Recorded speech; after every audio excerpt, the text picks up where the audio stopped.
Good evening, everybody. Welcome to the Fuel Pod. Whether you say Budapest or Budapest, we're going to be talking about the Hungarian Grand Prix tonight. Although you should say Budapest because that is the correct way. Yeah, Budapest sounds better. More Okay. American. Okay, so it's the Budapest. Budapest. Budapest. So kind of a crazy Grand Prix this weekend.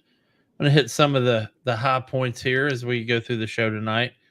Jason's going to stay with 1,000%, 10,000%, 100,000% Max's fault again, which is going to be accurate again. Yep. Yeah. So and then Mikey went with the comfortable papaya goat, which was also accurate. But I'm going to take us back all the way to qualifying first, because we could have just ditched the race. Qualifying was just as dramatic. Yep. So at one point, and I'm just going to hit the high points of qualifying, but at one point, Verstappen is bitching on the radio. Maybe they were being carried by Verizon. Anyway, Verstappen's bitching on the radio about tire temps, and then he changes his mode to bitching about the rain, to the point where his racing GP comes on the air and goes, "Hey, man, whatever you want to do, you want to just box the car and we can just have a talk about it if you want. Is it the tire temps or the rain? How about just box the car? How about that? Just box the car and we'll just have a discussion." And it was like, I was like, oh my God, man. Mm-hmm. I mean, it was absolutely a quit your bitching comment, but I can't believe they captured that on audio and played that in the thing. That was pretty funny. And the funny thing is, as that's happening, Perez hits the wall. As that's happening, Checo is totaling. Mike, is this his fourth car this year he's totaled in qualifying? Yeah. His garage has got to hate him. Some people out there think they're theorizing that he did that on purpose to try and secure his spot and not get DQ'd in Q1 again. Because he got his fastest time and then wrecked it into a wall. Yeah, but he hosed a bunch of people for sure. Yeah. Mikey, what's your thoughts on it, buddy? I mean, this is fourth-time with all everything that's surrounding Checo right now and his failures, as soon as it happened, I was like, there is no way he did it again.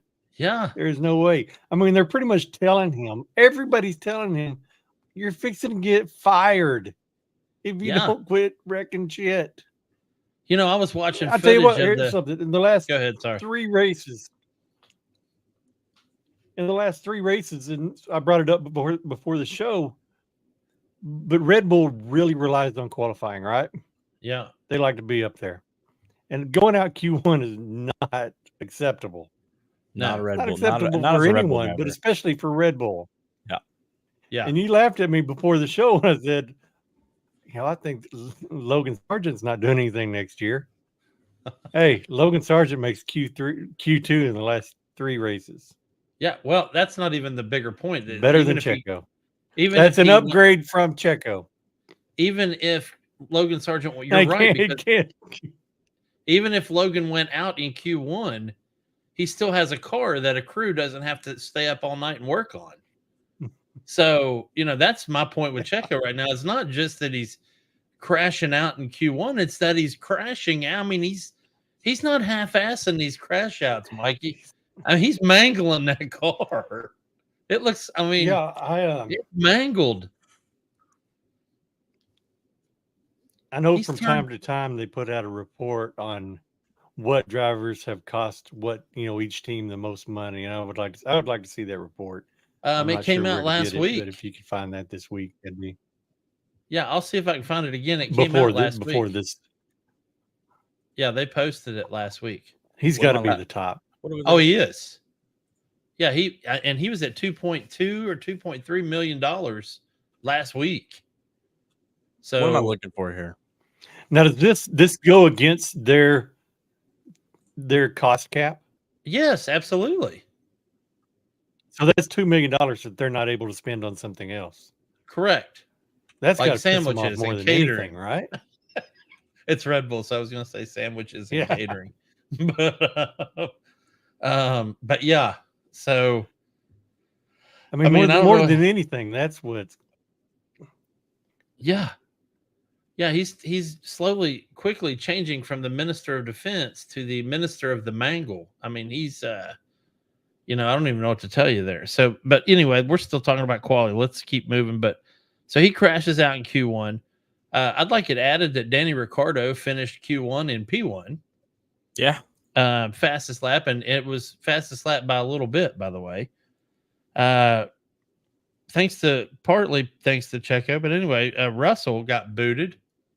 P17 got booted in Q1. Mm-hmm. And my last piece actually took place, I think, in Q2, or maybe it was Q3. I just want to send a big shout out, and I'm being absolutely sarcastic when I say this. Thanks, Yuki, you fuck stick. Spins out, wrecks out his car when your teammate was on his flyer. Good job. Well done. Take a seat, Yuki. Oh, he's already permanently sitting down. Anyway, so that was qualifying. It was kind of nuts. So we go into a weekend where, and I'd be remiss, Mikey, if I didn't say this, but obviously McLaren got the front row lockout.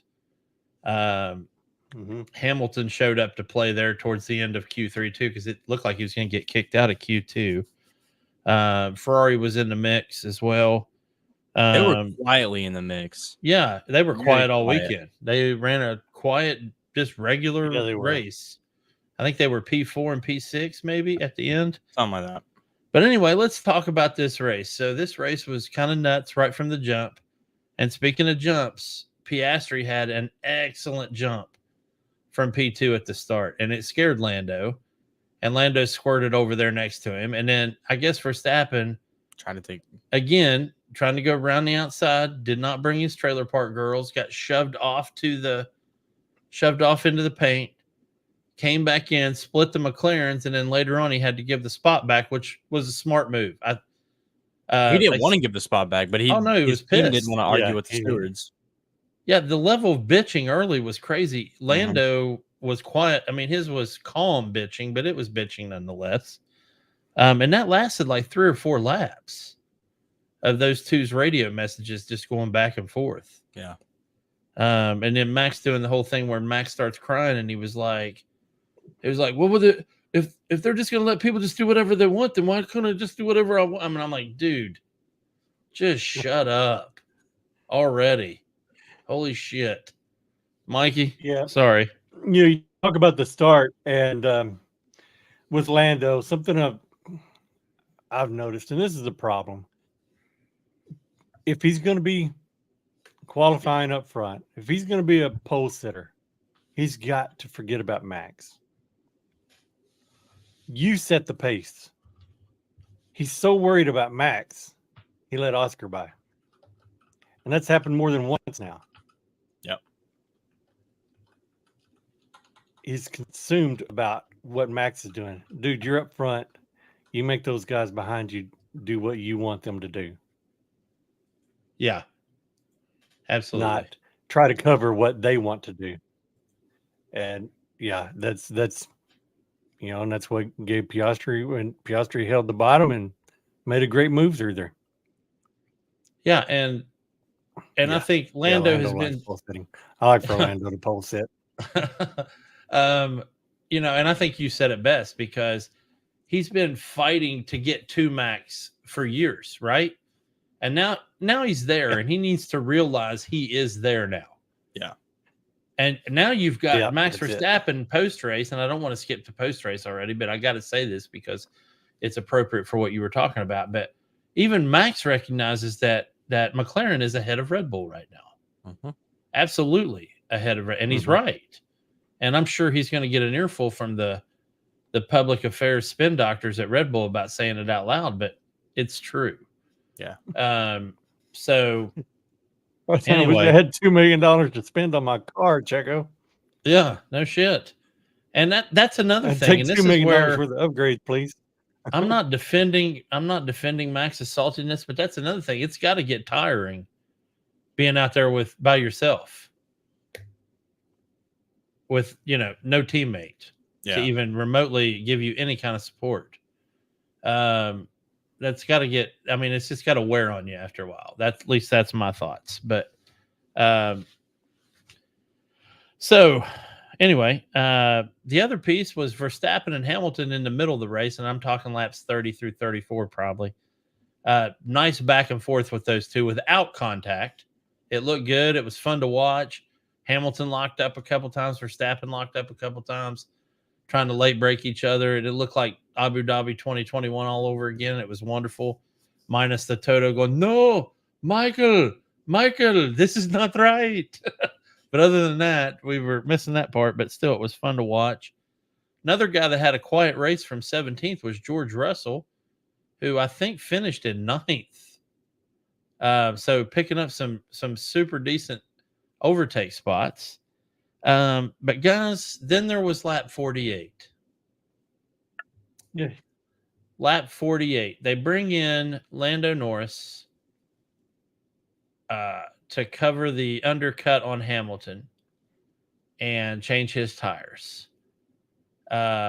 He comes back out and he's ahead of Hamilton and Piastri. And then Piastri gets a notice, "Hey, Oscar, we're going to bring you in on the next lap and we'll take care of the timing issue," which what they meant was he was in the lead. "We'll take care of that when we get back out on the track." So then they bring him back out on the track and he's behind Lando. And then Lando gets the message, "Hey, we're going to go ahead and reverse the positions back to where they were." And of course, it's freaking crickets on Lando's mic for a few minutes because I would have been pissed. And you know, it took all the way to where we had 3 laps left in the race before Lando gave up the position. And that wasn't because Lando was hard racing. That was because he was 6 seconds ahead of Oscar. And Oscar could not catch him. Lando had to slow down to get Oscar up there. Part of it was Oscar dragging the car off into the gravel or whatever it was, inexperience or youth or whatever.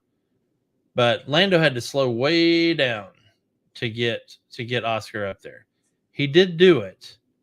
A lot of crazy radio messages back and forth. "Hey, you're doing this for the team and you're going to need Oscar and you're going to need the team." And if I'm Lando, I'm thinking, what are you talking about, dude? I am the team.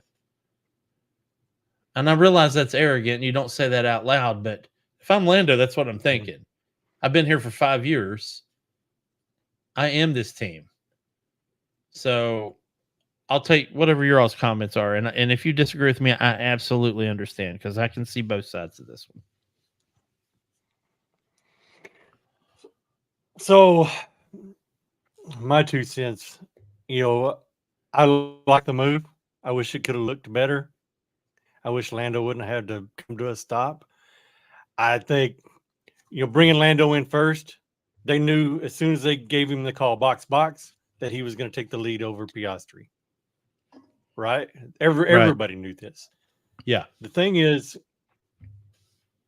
you know, saying, you know, you're going to need Piastri if you're going to. You can't have. It's a team sport. And if I'm a Zach Brown or if I'm Stella, I don't give a shit about the Drivers' Championship. I'm looking at constructors. And that, as a fan, my fandom, I'm looking at McLaren as a whole. I don't care if Oscar would have won, if Lando would have won. So you're a manufacturer. You're a manufacturer rooter from like old school NASCAR, where you're just rooting for a manufacturer, and it totally understandable. Sorry, go ahead. Yeah, I mean, that's my number one. That's my favorite driver and my second favorite driver, and you can reverse them in any order at any time. Saying if Lando taking the attitude, it's my team. And what McLaren is trying to build, and they're new to it. I mean, it's been Mercedes dominance, it's been Red Bull's dominance for how long now? So they're new to this front running. You know, if they're going to be up there every week, they're new to it. And if you blow up that team chemistry now, yeah, then you're not going to get to that goal that you want. Yeah. Does that make any sense? Yeah, man, it makes absolute sense, dude. So it does. So I think the bosses are looking big picture here because you can't. I mean, look at what Oscar did in Spain and in Silverstone. They kind of shafted him on pit strategy to help Lando. They gave him the shaft strategy and gave Lando's. And if you do this every week, every race, you're going to end up in a situation like Red Bull is, where you got one driver. He's the team, and the other guy's shit. Yeah. And that doesn't help the team. That's Does true. that make sense? That's yeah, it that's does. why I see it as a team move, and why I didn't have a problem with it. I just wish it would have looked better. I wish, if you're a McLaren fan for Go ahead, McLaren, I get Mikey's perspective, and and they could have looked better for McLaren if they would have done it clean, but it was ugly. Lando having to stop 6 seconds ahead and letting Piastri just pass. It just didn't look. I don't know if that was just kind of giving Piastri the win. And I don't like that. As a Lando fan, I hate it for him, but it is what it is. There's not a whole lot you can do. And I don't think that's the way Piastri would have preferred it either. No, I was thinking that the entire time I was watching. I think Piastri wanted to work for it. So I kind of felt bad for him. Yeah. I'm happy he won, but man, it was kind of just handed to him. Yeah, and I do want to say that Mikey's 100% right when it comes to teams. It's all about the Constructors' Championship. But I'll tell you what's going to be ugly. What's going to be ugly is if they had a shot to win both, because they do. They have a huge shot to win the Constructors this year, mainly because Checo is like beyond shit right now. So they have a chance to, they have a big chance to take the Constructors, but they have an outside chance to take. Accidentally muted my mic there. They have an outside chance to take both of them, and they're going to punch themselves in the face if they had that chance and they don't take it. That's my point. I absolutely agree that yeah, you're right. You're right. If Max wins the championship by 6 points, they're gonna go, damn it, that's where we threw it away. Because that was 7 points. Look, McLaren threw away another one. Yeah. And this is going back to Lando in the starts. I think the same way. I don't think they have a shot at the Drivers' Championship. I think Max Verstappen is still alive. And so I don't think there's a chance. And I think the McLaren bosses are probably thinking the same way. And that's probably the wrong way to think. Just like Lando, he was worried about Max at the start. That's wrong. Why isn't this wrong? I know. Yeah. But once again, they're new to this. So yeah, and they're new to setting up front. It's been a long time. It's been a long time since McLaren was up there. I know Zach Brown's worked his tail off. Oh yeah, man, he's gone through a bunch of shit to get. And he deserves to get here. We're almost there. And what McLaren did this weekend, they went into Budapest, and in qualifying and the race, they beat Max Verstappen. Yeah. No safety cars, no rain, no weird shit. Just beat his ass. Well, there was a little bit of rain, but to me, that's still fair and square because you have to be able to perform on both, and they did that. And you also have to be able to perform strategy. But the threat of rain was one of the things that was driving qualifying like crazy as it was, and why everybody was driving on the seat of their pants. But yeah, at the end of the day, like I said, I think they have a shot at both of them. I usually don't count anybody out until they, the magic number, whatever the magic number becomes on clinching, is whenever you figure out what that number is. Right now, Max is literally 3 Grand Prix wins ahead in points for the Drivers' Championship. So, that's some easy math to do there.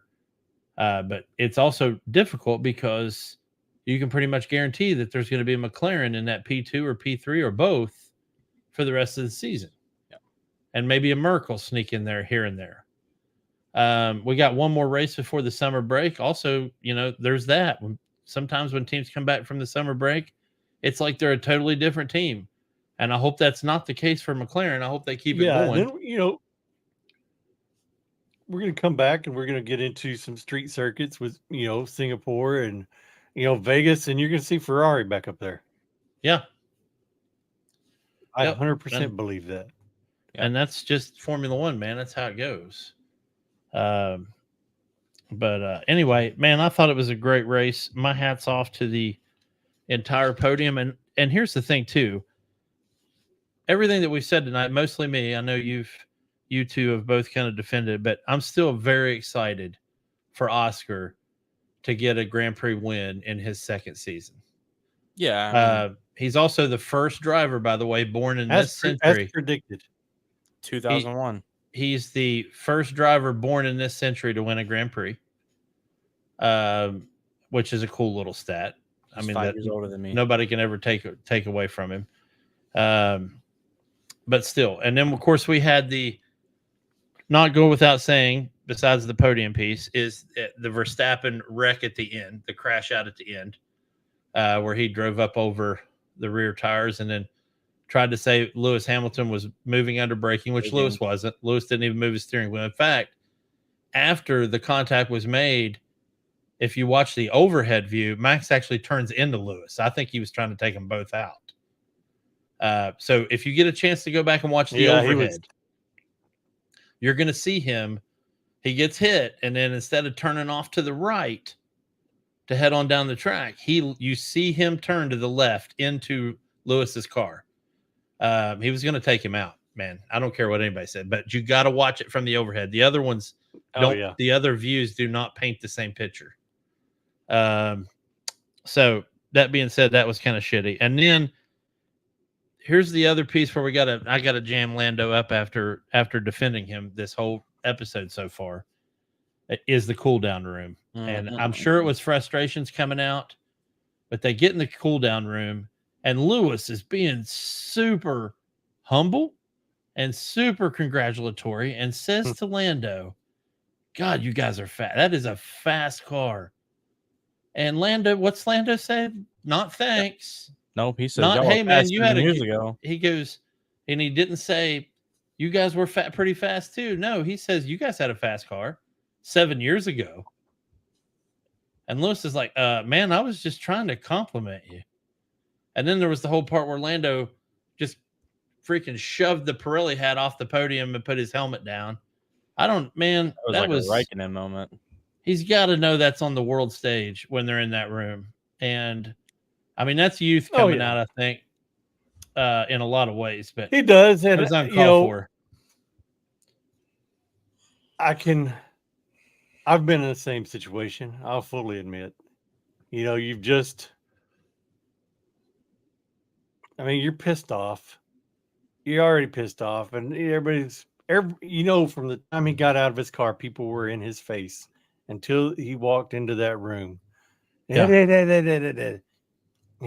He hasn't had time to breathe and think about anything yet. He just knows he's pissed off. He's already in that mindset. Hamilton could have said, hey, Lando, nice shoes. Would you like a chocolate milkshake? And he would have said, you know what? Fuck chocolate. Yeah. Because he already had that mind. I mean, he was already just mad. It doesn't matter what it was. It didn't. I don't know. Yeah, you're on camera all the time. You should know this and be able to calm down quicker. And maybe it's something he needs to work with one of them head doctors. But I understand, Well, he's human. And for all of us, there's not a one of us that hasn't had a day or a section of a day where we've become so frustrated and angry that we end up taking it out on the first person we come in contact with. The difference being, and this is a benefit, is you and I and Jason aren't doing it in front of 70 million people. Oh yeah. So I'm happy about that because I regret it when I do it with just the one person. I'd feel really shitty if it was being watched, you know? And you're right. He Oh is yeah. human, Yeah. I but mean, he looked terrible, and he knows he yeah. looked terrible. And I'm sure he woke up this morning and go, "Damn it, I got to make some phone calls." Yeah, or some tweets, which he didn't And do. I probably called was Lewis, anxiously probably called looking. Oscar, probably Yeah, called everybody. Yeah. But yeah, just and like he with Max, that wasn't on Twitter. That was he picked up the phone and called him. well, and to be fair, I just said We'll work this. tweets, but he doesn't know me anything. Who he owed the apology to was No. Lewis. So, Yeah. All right, Jason. Mm. We're gonna move away from this race. It was like I said, it was what it was, and it's over, and we're moving into Spa next week, and then we're taking a month off, and then we're going to the home stretch. So, what do you got for me tonight, man? So we kind of have like a halfway point during the season driver market update for 2025. Okay. Kind of a lot of names being thrown around everywhere. Perez, obviously, he signed his contract with Red Bull, but now it's being reviewed. So it could get thrown. He could get fired if he keeps doing what he's doing. Yeah. Haas dropped both their drivers. They picked up Ollie. He's the only confirmed driver for Haas right now. Kick only has Hulkenberg, which also means that we could pull K-Mag from Haas. It's a potential that Kick could sign K-Mag again. And it'd be the first time that happened ever, that we get to reunite two people leave one team and go to the next team together. So you're saying that the two Haas drivers currently would end up on Kick Sauber together still as teammates? Potentially. Well, that's a crazy theory, buddy. Sainz still doesn't have a seat. Alpine looks like they want him. Doesn't look like they want. Alpine wants Sainz. They just said no to Ocon. Ocon doesn't have a seat anywhere right now. Only where Ocon could probably go is he could also go to Kick. He could go to Williams or Haas. I don't see any other team picking him up. Those are kind of the only three that'll pick Ocon up, I think. What else we got? B-Carb. Sonoda's got his contract extended. Danny Rick does not have his contract extended. If Perez gets reviewed and they say no to his contract, I think Horner will probably pick up Danny Rick if possible. But there's no real, there's no big telling there. Well, can we pause and talk about this stuff for a minute? Yeah. So, because you brought up a lot of stuff, man, and that's this needs to be unpacked and processed. Because I guarantee you, I have my viewpoint on it. I guarantee you, Mikey has his thoughts. For instance, Pete probably thinks Danny Rick should just go to the house. and there's part of everybody that thinks that, but that would be bad for the sport. F1 go Chambers. So, my question is, what do you guys think the odds are of Ocon going to Haas? Because Haas has expressed an interest. They're really trying to get him. I don't think Ocon wants to go to Haas, but I really don't think he has a seat anywhere else. So my problem with that is you're bringing in Ollie Behrman to Haas, and that's the future for Ferrari. They're looking at him for the future, and you look at Ocon's past, and he hasn't gotten along with any of his teammates, really. Yeah. Do you really want that vibe, in Ollie's rookie season? I 100% agree on that one. Yeah. And I actually 100% agree with both of you, because you know how I feel about Ocon. Yeah. I think if I was Fred, I'd be calling the Haas garage and say, no. Yeah. We'll find you somebody, but. Well, they might get signs, but I doubt it. So, you're going to be left with, there's a lot of good names out there, but like Jason said, I don't think a lot of them want to go to Haas. Ocon's one of those guys, though. You can say, hey, man, you don't have a seat anywhere else. we're your only option, and give him the ultimatum. Tidy your attitude on track up, or you're out, and we'll find somebody else. Yeah. So that's how I feel about that. I'm worried about this Williams seat. I can't believe I worry about it more than I probably should, because I don't really like Williams. Here's the thing: is I think that could also be a potential. I don't know if Williams wants him, but if they can't find another driver, Ocon could, probably go to Williams. I feel like we're spending a lot of time on Ocon tonight when the real conversation is Sainz. Of course, we've said it a million times, until the cork in the bottle is Sainz. Until he makes the decision, none of the rest of this is even going to matter. Yeah. Yeah. I mean, none of it's going to matter. People have got to be getting irritated by now. Yeah. I know I'm getting irritated. Like, make up your mind, dude. Yeah. What's it going to be? And if Perez leaves Red Bull, I think I can safely say that will not be Sainz's seat. No. That would be great. I'd love to wake up and hear Sainz, in the middle of the night he signed with Red Bull Racing, but that's going to present its own problems. With the Sainz and Verstappen families, and there's bad blood that goes back. Yeah, there is, and there's there's the fact that Sainz has been in the Red Bull program before. Not with Verstappen, but he's been in the Red Bull program before. I don't think those two would be very good teammates at all. No. So I don't think he's going to get that chair at all. So you can count that one out for Sainz, but that only leaves Haas. To me, that only leaves Haas, V-Carb, Kick Sauber, and Williams. He's already technically on a retainer with Kick Sauber for when it becomes Audi. Yeah. Does he swallow his ego and bite the bullet and drive for Kick Sauber for a year? I don't know. I don't want him to. I don't either. I don't. I'd rather him just wait till it becomes Audi. Take a year gap. I think if you drive a shitty car for a year, you're going to be a little bit of a shittier driver. Mm-hmm. That's just my thought. It'd be hard to shake off that funk. Yeah. After a year of riding around in the back. Well, yeah, because you're going to drive around in a car where you probably don't have the same amount of grip as everybody else. You don't have the same amount of top speed. And then, here, next year, we're going to put you in a great car, but now you don't trust it. You don't trust it to push it into that turn because you knew in that Kick Sauber car it wasn't going to make that turn. You know what I mean? You see what I'm saying? Yeah. Oh, yeah. So here's the deal. Here's the deal with Kick Sauber and their move to Audi. Let's say, like Jason said, let's say they, sign somebody like K-Mag. Nobody gives a shit.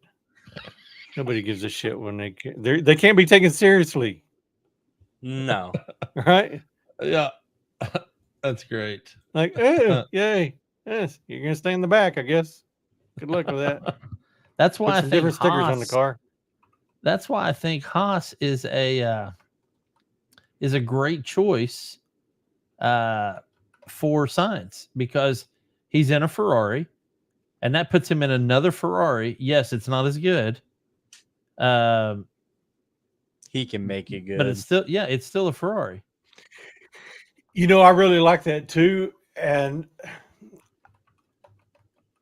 the mentorship, being a mentor for Ollie.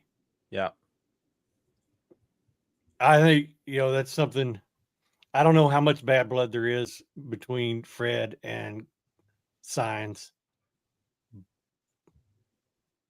because he pretty much kicked him out and brought Lewis in, and Sainz couldn't have been happy about it. No. But I mean, I think Fred likes Carlos. So. Yeah, he's got to. I think it. I like the move. I think he would be a great partner alongside Bierman. Yeah, absolutely. That part is true, for sure. And Lord knows I'd rather see him there than Williams or Kick Sauber. I'd rather see him there than V-Carb as well. So, I wouldn't mind him in V-carb. But guys, we also have the Alpine seat, and they are aggressively going after Carlos. Now, here's the thing. Alpine is Renault, and Carlos Sainz used to drive for Renault back in the day. So you got to take that into consideration. I don't know how far those talks have progressed, but I mean, they're still saying that's our dream scenario is getting him in there with Gasly, which I think they'd be decent teammates. I don't think they'd be bad. They'd be all right. I mean, you never know till you know, but still, I think they'd be okay. Yeah. But Sainz has got to be looking at Gasly like, well, I want to kind of do more than a formation lap. Yeah. Yeah. I kind of want to do more than wait till a guy signs into your fantasy team and then he DNFs the next 2 races. That's great. Thanks, Gasly. Moving on. Yeah, I think Zhou Guanyu is going to be going to the house. What about Bottas? I don't know, man. I think Bottas would probably retire. I think you're looking at another potential call up in Kimi Antonelli, maybe move Kimi Antonelli into that Williams seat because it's a Mercedes power plant, and that goes ahead and gets that's him. What I forget about Kimi. I forget about him. We've also got the Merc seat open, fellas. But, yeah, that's been the question forever. My thinking would be Kimi Antonelli to Williams, get your feet wet in a Mercedes power unit. Yeah. Bottas, you got experience with Mercedes. You're not going to be a threat to George. Come fill a seat for a year.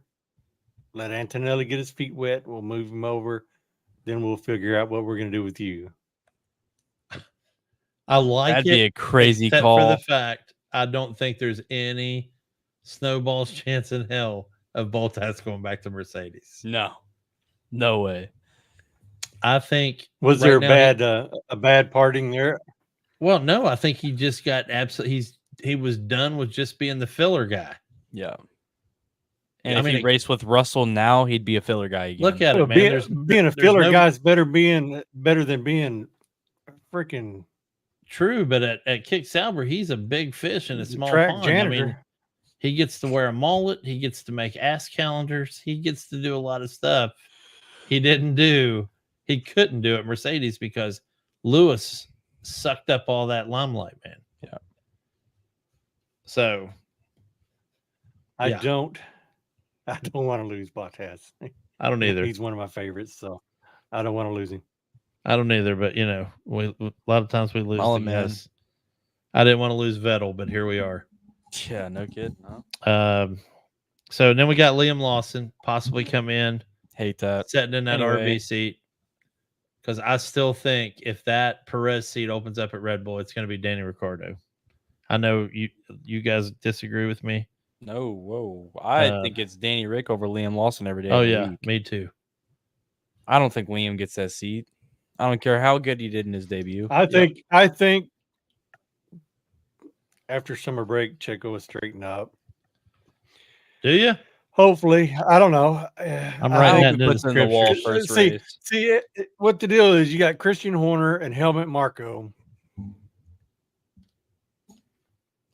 Who has the biggest pecker? Right? I got to tell you, Mikey, I have no idea. Team. We've got to make a junior team a junior team. Yeah. Right? It's supposed to be a junior team. So by that, saying that, you got Red Bull's got 2 junior drivers. Liam Lawson and what's the other guy's name? That I don't know, he's about ready to be. He's got a weird spelling. Yeah, I couldn't tell you. I don't know. It's special. And then you got Yuki. What are you going to do with Yuki? Yuki's staying. I think Yuki's got a couple years at V-carb. I don't think he's going to go to Red Bull. I don't think he's ever going to make his debut. Is he a junior driver? Helmut Marko says we've got to make it a junior team. Is Yuki Tsunoda a junior driver? Yes. Yes, he is. I mean, he's short, yes. He looks like a junior driver, but he's been around for a while. How long has Yuki raced? So 3 seasons? here's my thing 2? with dividing junior drivers from pro drivers. Well, that's not fair either because they're all pro drivers. But Yuki will have 2 or 3 good races, and then he'll have 2 or 3 shit races, and then he'll have 2 or 3 good races, and then he'll have 2 or 3 shit races. The good drivers, the best drivers, will have 10, 12 good races, and then they'll have a shit race. Right? Yuki can't go half a season without doing something more than once. So Shooting tickers. yeah. So anyway, I mean, you votes can't. are pouring in. And plus, you got something else to think about with Yuki. He signed for 1 year, 2 years. I think it was 2. Yeah, it was a 2-year contract. Yeah. Then you got Aston Martin. I forget with that Fernando retiring within 2 years, right? They're going to a Honda power unit. Yuki Tsunoda is a Honda product. I forgot Aston Martin was a team. Where's Lance Stroll going? Lance Stroll signed an extension. Oh, okay. He's safe. Lance Stroll's got a lifetime contract. Yeah. Great. I don't even. It's just a formality. I don't even know why they bring it up. But yeah. And you ask what to do with Danny Ricciardo? I've got the perfect thing for Danny Ricciardo. It'll be the most watched show on Netflix every week. An hour special of Gunther Steiner, Danny Ricciardo doing the stuff that we're doing right here. Talking bullshit about the race. Okay. They could just do it with us. That'd be even better.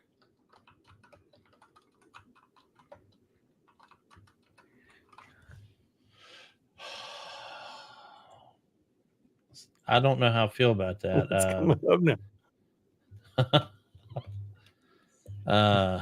The Gunther Rick reality podcast. Yeah. So I don't think either one of them can understand each other because Danny's all slang and Gunther's straight up German. So and F-bombs. I got to tell you though, guys, I would watch there or listen to that podcast. Absolutely. 100%. Every episode. Yeah. I would like and subscribe and follow, which is what you guys should do to this show here is like and subscribe and follow. Netflix knows that's gold, so why wouldn't they? Yeah. But I'm just going to tell you right now, yeah, if Perez is out, I think Danny Rick gets the Red Bull seat. And I think if for anything else, because Helmut Marko thinks it'll fail, and then he'll have his last piece of ammo to get rid of Christian Horner. So it's a win-win-win for everybody. Danny wins, Christian gets his way and wins. Helmut thinks he's going to get his way and win. So it is a win-win-win. I didn't even think about that. Yeah. Yeah, but here's the thing. If Danny goes back to Red Bull, that's going to be like a second win for Danny. And I think he's going to. Oh, yeah. Bam. That car, he was built for that car. He forced his way in. He was built for that car. I tell you what, I don't know. My feelings on Danny Ricciardo is different than most. I know. I think. See, most of us. I think the poll you had up on Helmut Marko and Christian Horner. Who's got the biggest? I bet Danny knows. Wow. On his way to that Red Bull seat, I bet he knows. Crazy. That's wow. That's what I'm saying. Okay, now I'm in the cool down room. I'm just gonna let that one go. Here's the thing: is he has a pearly head he can throw. So, oh yeah, yeah. You used to have a fast car 7 years ago. All right, guys. Well, that's all I got tonight. You guys got anything else? Anything crazy? We got my absolute favorite circuit coming up next week, Spa. Yeah. God, I can't stand Spa. Yeah, I love Spa. One of my favorites too. Longest lap in F1, craziest elevation changes, 100% guaranteed rain. We got rained out the first year I started getting on the F1. Yeah, I know. And we got rained out. It was we sat on the couch for 2 hours waiting for that race to start, and it did not start. Well, freaking Redbeard, that was his first ever race, and it got rained out. Yeah. George Russell won behind a safety car. So that was, I was like, oh, great. If you're a fantasy player, I probably wouldn't use anything extra at Spa because there's no telling what'll happen. you're guaranteed wrecks and you're guaranteed rain and you're guaranteed tempers. I would Again. stay away from this one with Mikey's junk. I'm just saying. Yeah. Just run what you got this week and just pray Hope for the it works. best. I would like it to say, though, that Pierre Gasly has won at Spa before. So, maybe throw him on your team and hope he doesn't DNF this week. If they DNF 3 weeks in a row, we're gonna be talking about Alpine all next week. I guarantee it. Yeah. So I've got a question after, this may be early, but you have Spa and then you have summer break. Are they allowed? They're not allowed to do anything during summer break, right? No, no. They literally take the time off. So they I don't know. Whoa! They can't Gasly breaks down again. They can't fix him up to get ready for the second half. I mean, yeah, they'll work on the car, of course, as long as they stay within the FIA guidelines as far as wind tunnel testing and whatever. If they put it on a machine to do diagnostics, or as long as they stay within regs. I didn't know if they were able to do part, stuff or they lock the doors on the place. For the most part, though, most people they take a vacation, man. That's their month off. Go spend it with their family. That's where all those middle segments that you see on Drive to Survive come from. Yep. They're almost all summer break. Especially halfway through the season. Yeah. But that's where Checo's going to be running a lemonade stand or something. He owes $2 million. Bottas will be up in Norway, butt naked, jumping into fjords, doing a new calendar. Yeah. So, he'll have another calendar. But guys, that's all I got. You guys got anything else? Anything to think about this week as we head into Spa? No. All right. I like Spa. Yeah, I do too. All right, folks. Well, thank you for listening tonight. When you do listen or watch, make sure to like and subscribe and follow us. We will see you next week for our Spa review. Yippee. Which isn't what you think it is. Spa is actually a circuit, a track. So anyway, have a great week. Watch some racing this week. IndyCar's getting pretty spicy. If you haven't been watching IndyCar, so is Rally getting pretty spicy. I don't know how the WEC's doing, Mikey, but it sounds like it's getting kind of heated towards the end. NASCAR's always spicy. Yeah, NASCAR's spicy right now for sure. Yeah. So anyway, y'all have a good one. I will catch you next week. So will the rest of us. Later. Sure. Later. Night. Bye. Das Verdammt.